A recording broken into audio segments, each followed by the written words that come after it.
I had, the next slide was supposed to be acknowledgements, but I'm going to skip it because I realized how inadequate it was. I'm very grateful to Hannes and Nathan for Julien for organizing this meeting. It's really, and grateful to you all for being here, because it's really hard to express how gratifying it is to see so many people working on interesting things, and people who are able to help me and us in our future research. So it's been a great pleasure to be here. So let me just start, as I say, with our story so far. As you're doubtless aware, we published this book in 2014, and one of the things that's I guess a little innovative about it is that we were able to use some evidence mostly from early loanwords from Chinese into other languages, and in a few cases in the other direction. But in the book, most of we happen to have resources about Southeast Asian languages. In Paris, there are a number of people who worked on that. And that's where most of what we included in terms of loanwords were from those languages or in those languages. But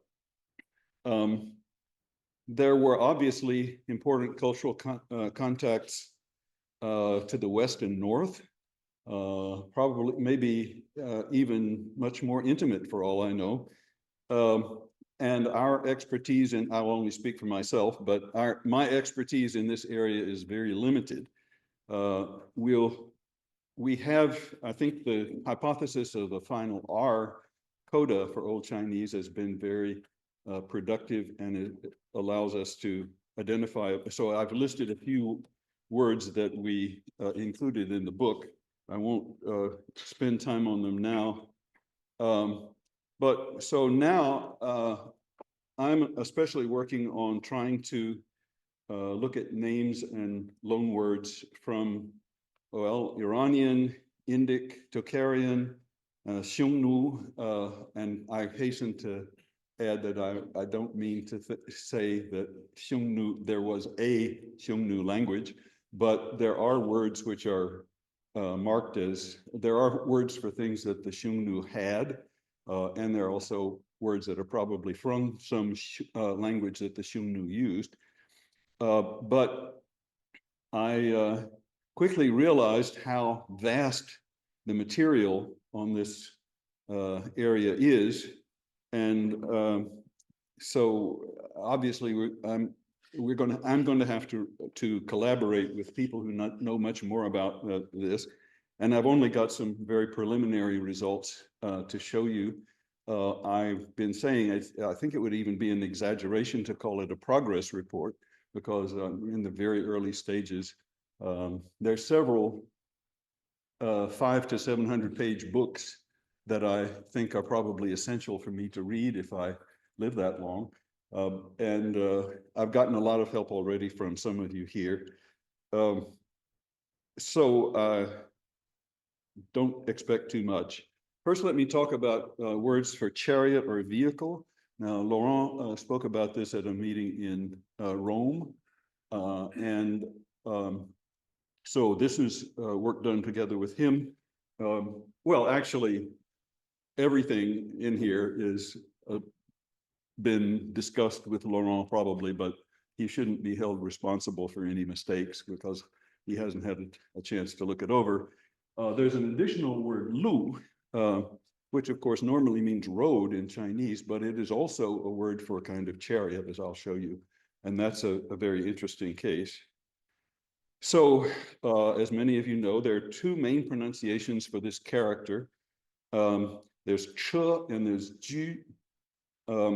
And ju used to be, maybe still is for some people, the literary pronunciation of this character, which is preferred when you're reciting or reading aloud a classical text. It also happens to be the name of a chess piece in Chinese chess. you can say, well, there's a Renzepan here and so forth. It corresponds to the rook of international chess. I'll go on from here. So the chariot appears in China rather suddenly during the late Shang period, and it's obviously from some kind of source farther west. In particular, chariots very similar to early Chinese chariots appear as early, I think, as about 2000 BCE in the Sintashta culture of Central Asia, and that's widely believed to represent Indo-Iranian or some such a stage. I managed to figure out a map which shows where this is. Also in Central Asia, there are a lot of rock drawings of chariots, and I'll show you in a moment how similar these are to the Chinese characters, but you can see there's two wheels. The drawings usually only have a small number of spokes, but probably just to save trouble. Notice that there's a central pole, and then horses are tied to either side of it, sometimes only two, sometimes more than that. Let's see. And you can see at a glance, I think, how similar these are to the early Chinese forms of the character che. Although notice that there's a break here. Early Zhou, wait a minute, I've got the wrong thing. Early Zhou, you know, it's still sort of in this tradition. And then you have a very simplified thing in late Zhou, which leads to our modern character. So the earliest direct information we have about the pronunciations of this character is from the Shiming. This is an etymological work of about 200 CE by Liu Xi. It uses paronomastic glosses to explain why words mean what they mean. Here's an example. So it says tu ye, tu sheng wan wu ye. So it means earth, right? Means to spit out, okay? Why? Because the earth spits out and gives rise to the myriad things, right? So as you might imagine, we don't necessarily take these etymologies seriously, but it's a very important work for us because it does give clues about which words were similar in pronunciation to which at that time. So here's what it says about chariots. It says, che guja, well, ju, sheng ru ju. It was pronounced like ju, to stay or to dwell. I'll be giving forms in our Middle Chinese notation here. That's what the MC is. Why is it called a ju? Because it's where you stay while you're moving in a chariot. And then it says jin yue che sheng jin she. Okay. Nowadays, when we pronounce this, the sound is close to she, lodging house. And that's because where the traveler stays, it's kind of like being a lodging house where you would spend the night. Although there's just one character, I need to emphasize that these are two different words, obviously, that happen to have come to be written in the same way. I guess always probably written in the same way. The first one, the ju, you can reconstruct, I keep doing this one, something like this. Now the things in parentheses are things that we don't have any direct evidence for. We don't know whether they're there or not. So there could well have been a pre-syllable, what we're calling a pre-syllable. The capital C stands for some consonant. There could have been an R in the word. In this particular group of words, you can't detect from the Middle Chinese whether there was an R or not. But we think that it's a reasonable hypothesis that this word was borrowed about the same time as the chariot itself was borrowed, and probably represents Proto-Indo-Iranian chakra. ch, the ch pronunciation could reflect a pronunciation like Tehra or Chehra, and that suggests that it was borrowed from Proto-Iranian Chahra, where the K had changed to a fricative.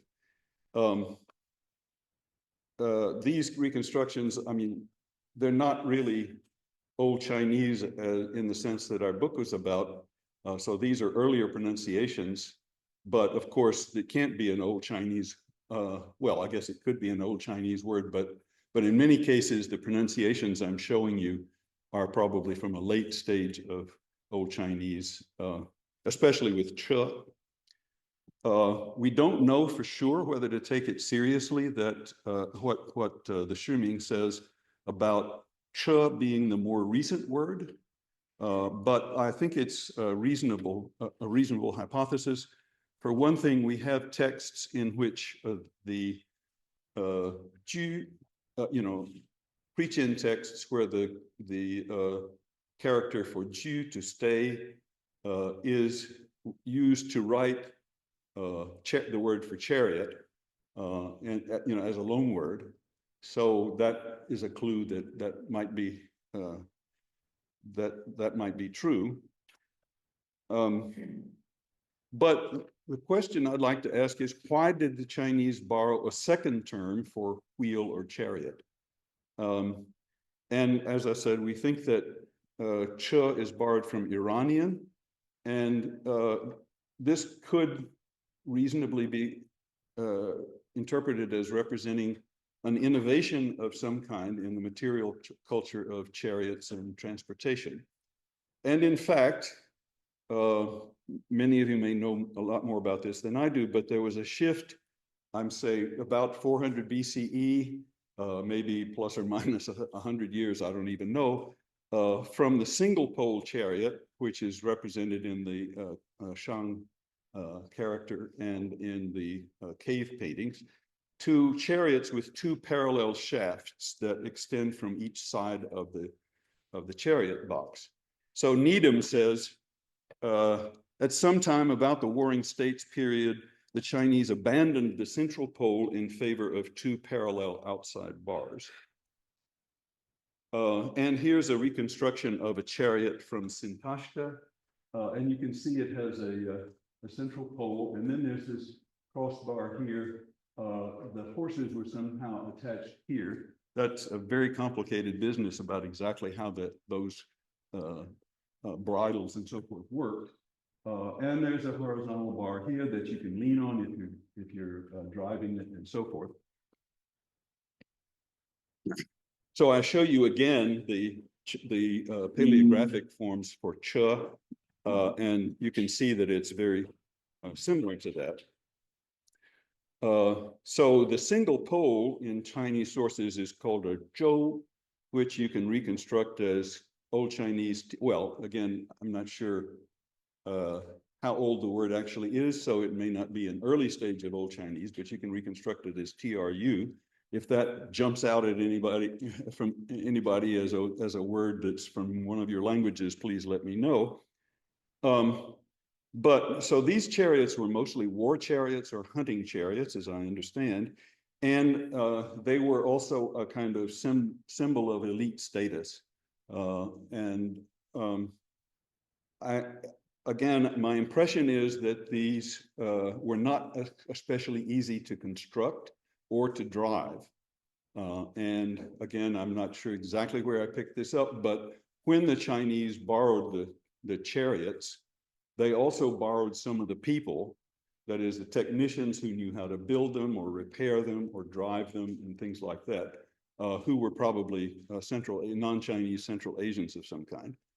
The chariot with two poles, the word for pole here is yuan. Again, I don't know how old that word is or why it's called that.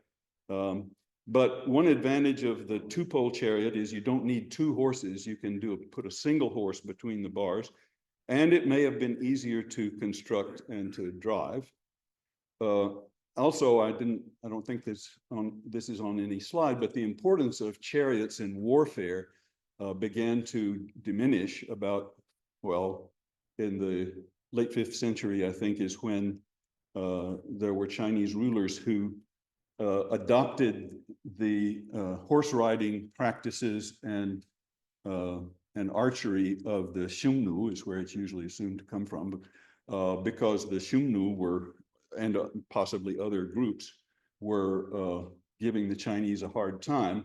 So it was decided that it might be a good idea to learn what they did. So from this time on, chariots, I think, are still, I mean, the one-pole chariot is still a status symbol to some extent, and probably found, this may have been buried with people in tombs, but overwhelmingly, the later you get, the more common it is for them to be the two-pole chariot.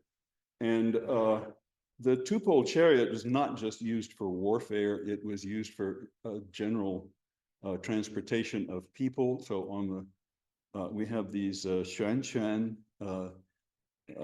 documents from this post station on the Silk Road.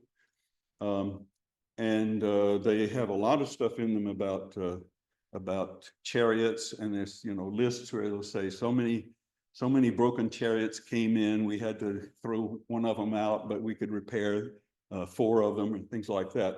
So this is in the dissertation of Samira Müller, a student of Wolfgang Beer. I don't think that I haven't seen the final version of the dissertation, but Wolfgang and I hope Samira Müller made it available to me, but anyway, there's a lot of, this is another big set of literature that I really need to look at.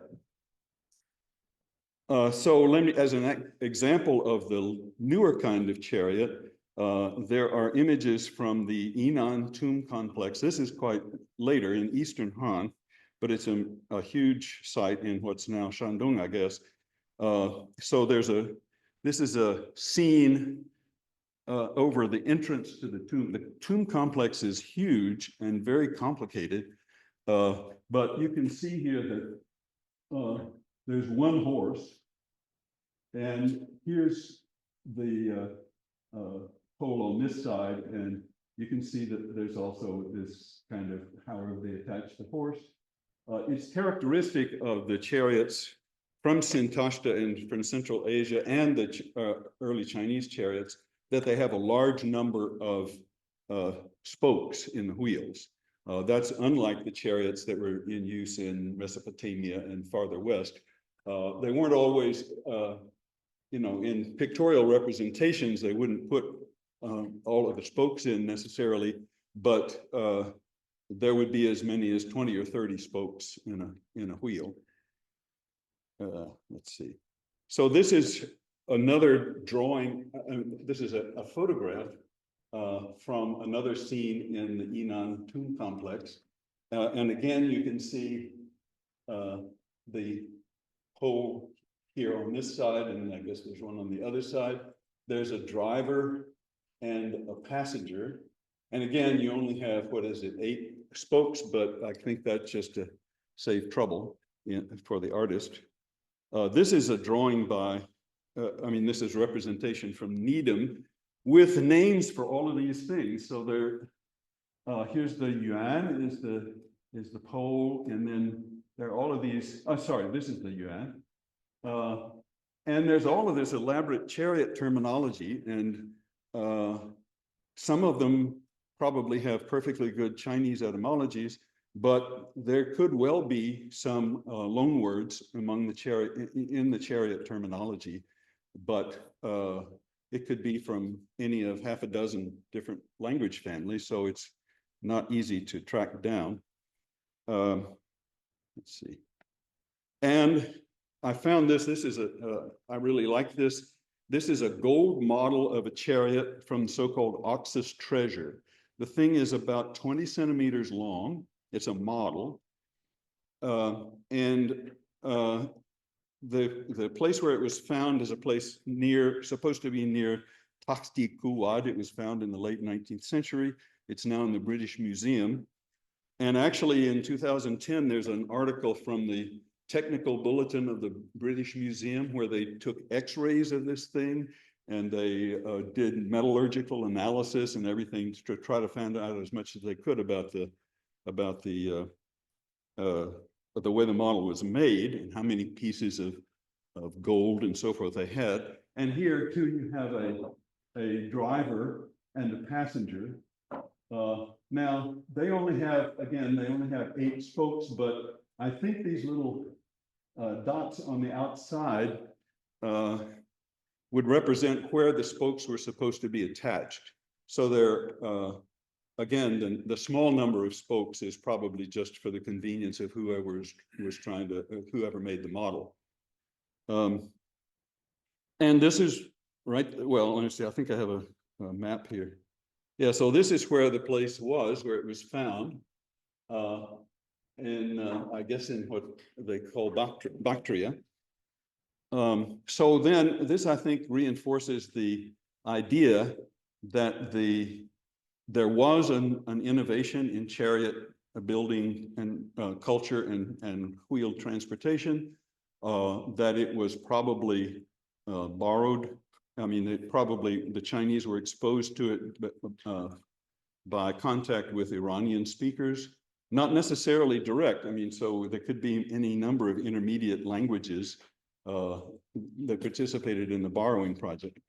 By the way, I didn't put a slide here too, but I have often wondered whether some of the imperial institutions that were introduced in the Qin state and the Qin dynasty were imitative of the Achaemenid dynasty. So the Achaemenid is 550 to 330 BCE.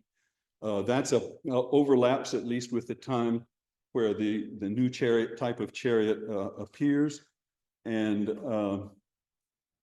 so I don't know, I mean, for instance, Qin had post roads, you know, so if you have a large empire and you want to get information from the periphery to the center, the best way to do it is to put post offices, as it were, at regular intervals along the way, and you send somebody on a horse, or if that'd be the fastest way, but you can't ride the same horse the whole distance, so you have to spend the night. So every I don't know, 15 or 20 miles, there would be one of these places. And again, the Xuanquan documents show a lot about how this was managed.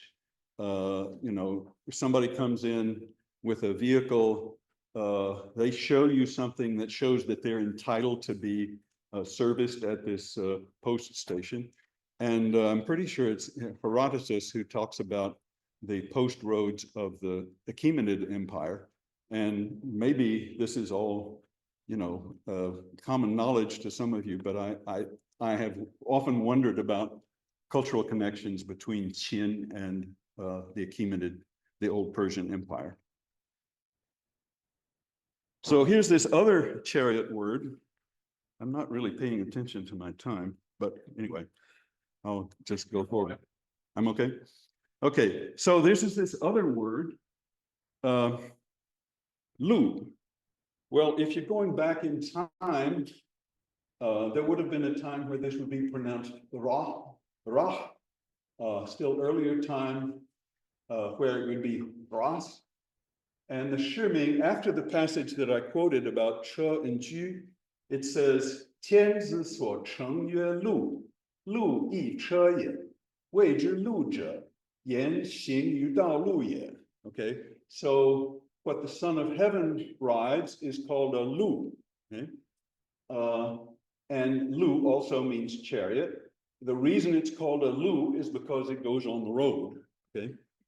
Now I'm told, again, this is not, I don't know if I can speak authoritatively about this, but I think that this meaning of that word is relatively late in pre-Qin period.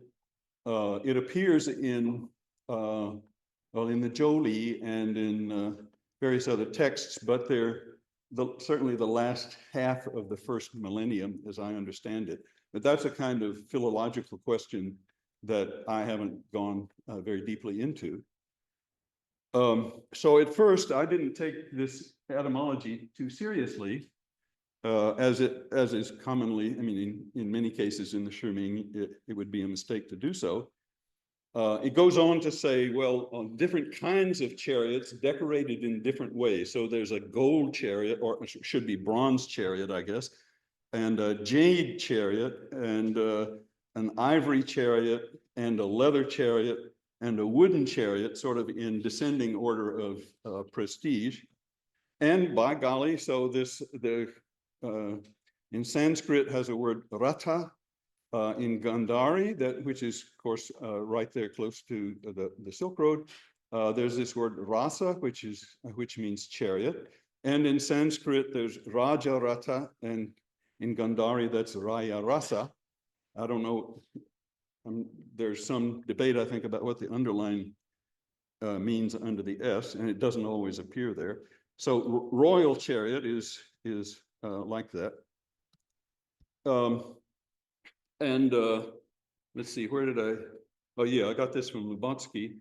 Indo-Aryan and Iranian share the same word for battle chariot, which can be reconstructed for Proto-Iranian as ratha. So those are the laryngals of some kind. That explains the aspiration in the th in Sanskrit.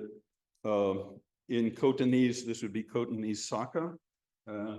It appears like this, according to Lubotsky. And this is the same root as the Latin word for wheel, rota, which becomes rueda and roue and so forth in Spanish and French. And then I was trying to learn a little bit of Persian, and lo and behold, in lesson 17, it says the word for road is roh. So this naturally piqued my curiosity. The trouble is, lu, in the meaning road, has what seems to be a perfectly good Chinese etymology. As you probably know, one of the things that we tried to do in our book was to analyze so-called word families in terms of roots and affixes. And there seems to be a root more or less rak, meaning to go. If you have a k in front of it, that means to go to. Mo with an M in front means a path between wheels. And we reconstruct an M here in the pre-syllable for road. This is because of its reflexes in the Min dialects. So maybe, I didn't paste in what I had planned to do. So maybe the Shiming's etymology isn't so bad. And I've been persuaded by Hannes and other people that this is not far-fetched, that a word for chariot and a word, and word for road could be the same. So it would be, I think, given this Chinese history of the word, it would, I think, not be appropriate to assume that the word's a loan word, but in this area where Iranian and Chinese were in contact, I can imagine that the extension of this word to mean chariot could have been influenced by the Indo-Iranian words, and basically the resemblance is the phonological resemblance is probably a coincidence, but it could well have been still a matter of language contact that produced this word. And as I say, I think that this meaning of lu is rather early. You'll see texts where it talks about the Lu of the Shang dynasty, but they're all, the texts themselves don't come from that early period, as I understand. Okay, so that's chariots. There are also a bunch of words for horse-like domestic animals, and that's the next thing I want to talk about. So the Shiji, the records of the Grand Historian, has a chapter on the Xiongnu. And here's what it says about their domestic animals. Most of their livestock are horses, cattle, and sheep, or maybe goats. Their unusual domestic animals are, so there's tuo, camels, which would come from something like takwa, lu, donkeys, Luo, mules, this being the offspring of a male donkey and a female horse. There's also this word jueti for a hinny. So I didn't know this, but a hinny is like a mule, except that the father is a horse and the mother is a donkey. Tautu, yeah, I haven't tried to figure out how that works. And then there's this word. So I look it up in Kroll's dictionary and it says tarpan.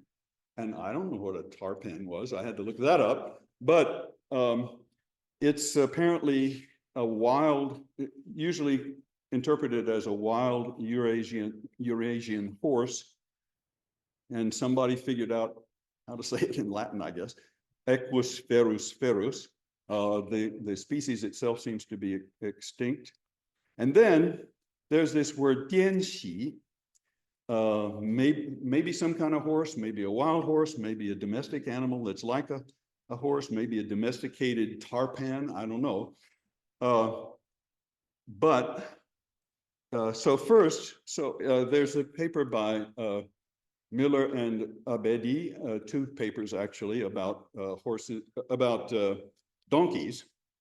And they say that if I understand them correctly, that they think that this word for donkey, which is the ordinary word for donkey these days, is a loan word from Iranian, originally something like hara. So again, I've put this pre-syllable in parentheses, meaning I can't tell from Chinese evidence whether there was anything there or not. And the capital C means I don't know what the consonant would be, but I think it's given the cultural situation, and donkeys came to China much later than chariots, and so I think it's plausible that this could be a loan word. I'm told, I don't know whether the language that's the source of the Chinese word, I don't know which language that would be. Wouldn't even have to be Iranian necessarily. Could be some intermediate language. The KH in Khotanese Saka, I'm told, would be what you would expect from a Proto-Iranian fricative. So now, and then Justin Miller, who's a postdoc an Indo-Europeanist who's a postdoc at Michigan in classics, sent me this entry from Bailey's Dictionary of Khotan Saka. And you can see, yeah, so in case you wanted to know, this is the way you say, then the female ass addressed the ass, and so forth. And then there's a bunch of other words. Says, and in Pokorny apparently lists a bunch of words with initial K, which are not proven to be Indo-European. So there aren't very many examples of it would have to be, well, actually, never mind. I was going in the wrong direction there. So this is the way that should be reconstructed. Now, the expression appears in the Shuo one, I think, under both Dian and Xi, which says Yema, wild horse. There's been some confusion. Hang on just a minute, let me get some water. There's been some confusion about how to, what the pronunciation of this first character is, because if you look in the Guangyun, you find a bunch of different ones. There's DAN, there's DA, and that's the kind of evidence that we use to reconstruct a final R when you've got readings that some appear to come from a final N and some appear to come from a final J. That's discussed in our book. So you'll see various ways of pronouncing this in the literature about this word, but it's pretty clear from the early commentaries that it should be T-E-N, should be read like Dien, and Jijie is from the 5th century, so Yin Dien, okay. So Yin, early 8th century, Dian Xi Wei Zhao, Dian Yin Dian, and so forth. So it should be TER with pharyngalized T and a GE with pharyngalized G. Now, why would they, how does the phonetic work? How does the character work? So Dan itself has a vowel in it. Most of the words with this phonetic have the vowel ah, okay? And represents words of this general shape, tar. And these are some examples of why. So Dan itself is now pronounced Dan, but the kind of drinking vessel, looks like it would come from TAJ, but that would be a dialect reading from TAR. And then the word for alligator actually has two forms, one which looks like it would come from BAJ and the other from BAN, but those would be two dialect forms of the same word. Okay. Normally, we would expect words written with the same phonetic element to have the same main vowel. That's the general pattern. But sometimes there's no suitable phonetic for an element to write a particular syllable type.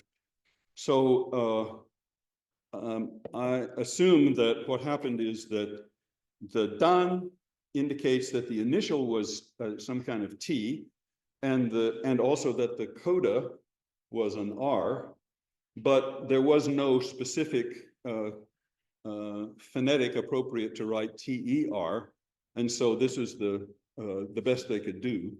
But again, the early commentators indicate that it was an vowel.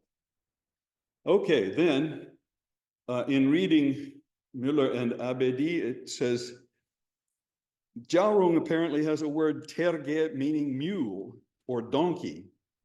Okay, this is kind of, looks like it's too good to be true. I think it's unlikely to be a coincidence. I don't know, I would really like to know what the etymology in Jiaorong is. This is actually the only example I have here from a Tibeto that relates to a Tibeto-Burman language. Although I point out also that we have Xiongnu, we don't know who the heck they were, and Turkic and Mongolian don't show up in these early sources either. So, but their ancestors must have, their linguistic ancestors must have come from somewhere. So I don't really know. And then, lo and behold, I'm trying to read up on Mongolic languages, and Stefan Georg's article on this particular Mongolic language says that terge means cart in Mongol, and there are similar words for car in other Mongolic languages. Of course, that's, again, a horse is not a car, but it's not too big of a stretch to think they might be related. And that's all I got.